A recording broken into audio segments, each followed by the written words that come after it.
در هیچ کتابی از تاریخ تولد حضرت خالد ذکر نشده است، اما از خبرهای مختلف مشخص می شود که خالد ابن ولید در زمان ظهور اسلام 17 ساله بودند. مطابق رسم عربها تربیه خالد نیز در خارج از مکه بود، در اطراف دهات. در جایی که خالد پرورش می شد در آنجا شمشیرزنی، اسب دوانی و تیراندازی رواج داشت و خالد در خردسالی پسری باهوش و زیرک بود. دو برادر خالد یعنی ولید ابن ولید و هشام ابن ولید هنگامی که دعوت پیامبر را شنیده بودند در دلشان محبت اسلام پیدا شد و اسلام را پذیرفتند. اما برادر دیگرش عمار ابن ولید پیش از اسلام را قبول کردن وفات کرد، یعنی در حالت کفر وفات کرد. در سال دوم هجری هنگام آغاز شدن جنگ بدر خالد پرچم بردار مشرکان بود، ولی خواست خداوند بود در این جنگ یکی از برادران خالد یعنی ولید ابن ولید اسیر افتاد. وقت جنگ تمام شد پیامبر فرمودند برای اسیران یا فدیه می دهند برای آزادی خود یا یک اسیر 10 نفر از فرزندان مسلمانان را خواندن و نوشتن را یاد می دهد. در این هنگام خالد برای آزادی برادر خود یعنی ولید فدیه آورد و وقتی که آزادش کرد رهسپار مکه شدند. وقتی به مکه رسیدند ولید به سوی خالد گفت ای برادر، من مسلمان شدم. خالد به مجرد این سخن را شنیدند گفت چرا در حالت اسیر بودی ایمان نآوردی تا آزادت کنند؟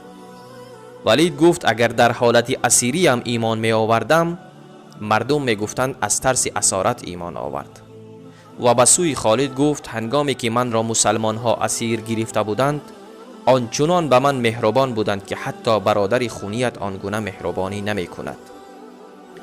و در همین حالت بود که ولید ابن ولید با صدای بلند کلمه شهادت را می گفت. ابن اساکیر می گوید یک بار در سن جوانی خالد با عمر فاروق رضی الله عنه گشتین می گرفتند و خالد عمر را زد و پای عمر شکست. این از نیرومندی خالد بود. خالد ابن ولید مثل پدرش بر علیه اسلام بسیار جنگیده است و دشمنی کرده است. خصوصا در جنگ بدر و احد نیروی خود را بر ضد مسلمانان صرف کرده است. چگونه ای که معلوم است در جنگ احد مسلمانان شکست می‌خورند. سبب این شکست خالد ابن ولید بود. وقتی که مسلمانان مشرکان مکه را شکست می‌دادند و مشرکان پا به فرار گذاشته بودند در این هنگام بود که حضرت خالد ابن ولید از پشت کوه بر مسلمانان هجوم آورد و مسلمانان شکست خوردند. و در این جنگ دو دوست صمیمی خالد ابن ولید همراهش بودند، یعنی اکرمه ابن ابو جهل و عمر ابن عاص که بعداً اینها نیز مسلمان شدند. مسلمان شدن خالد این کار عادی نبود. بنا به قول مورخین حقیقت اسلام در دل خالد در صلح حدیبیه جای گرفت. صلح حدیبیه یکی از واقعه های تاریخی اسلام به شمار می آید که در این صلح بزرگ مردان عرب در زیر پرچم اسلام جمع شده بودند. بعد این صلح روز به روز خالد محبت اسلام را در دلش احساس می کرد و فهمید که روز تمام ملت عرب در زیر پرچم اسلام جمع می شوند. از همین خاطر بر سخنان و افعال پیامبر صلی الله علیه و سلم بسیار جدی اهمیت داد و تحقیق کرد و فهمید که صحابه های پیامبر زندگی خوبی را از سر می گذرانند.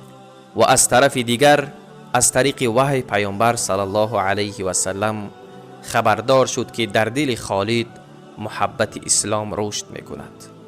و پیامبر فرمودند با وجود آشکار شدن حقیقت اسلام بر خالد چرا وی تا هنوز اسلام نآورده است؟ وقتی که ولید ابن ولید برادر خالد این سخن را شنید برای خالد نامه نویساند و روانش کرد. وقتی نامه به دست خالد رسید نامه را خواند. در نامه نویسانده بود که بسم الله الرحمن الرحیم. اما بعد برادرم خالد، نمیدانم چرا امروز پیامبر بدون هیچ زمینه تو را یاد کرد و فرمود در حالی که خالد حقیقت اسلام را فهمید: چرا تا هنوز به اسلام مشرف نشده است؟ برادرم، این فرصت خوب است برای تو. هر چی زودتر اسلام بیاور و یک لحظه هم تأخیر نکن. در همین جا بود که خالد به اختیار کلمه توحید را بر زبان آورد و خالد پس از خواندن نامه سفر به سوی مدینه کردند و خیلی دلشان میخواست پیامبر صلی الله علیه و سلم را ببیند. خالد میگوید: من در نزدیکی مدینه رسیدم و لباسهایی که در سفر در تنم داشتم برآوردم و لباسهای مناسب پوشیدم تا نزد پیامبر صلی الله علیه و سلم مؤدب و آراسته حاضر شوم. در همین هنگام بود که برادرش ولید به پیشواز خالد آمد و گفت: چند روز می شود که مردم منتظر شما هستند، زیرا پیامبر فرمود به زودی پهلوانان عرب بر آغوش اسلام می درآیند. و گفت: برادرم، پیامبر منتظر تو است. خالد میگوید: وقتی که به حضور پیامبر صلی الله علیه و سلم وارد شدم، با محض دیدن پیامبر صلی الله علیه و سلم خودم را بر پایهایش پرتافتم و بعداً برخیستم و کلمه توحید را بر زبان آوردم. و بعد پیامبر صلی الله علیه و سلم فرمود: سپاس و ستایش خدای را که شما را بر اسلام مشرف کرد.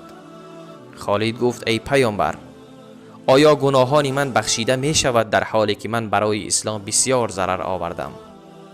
پیامبر صلی الله علیه و سلم گفتند: بعد اسلام آوردن تمام گناهان انسان بخشیده می شود. السلام علیکم و رحمت الله و برکاته.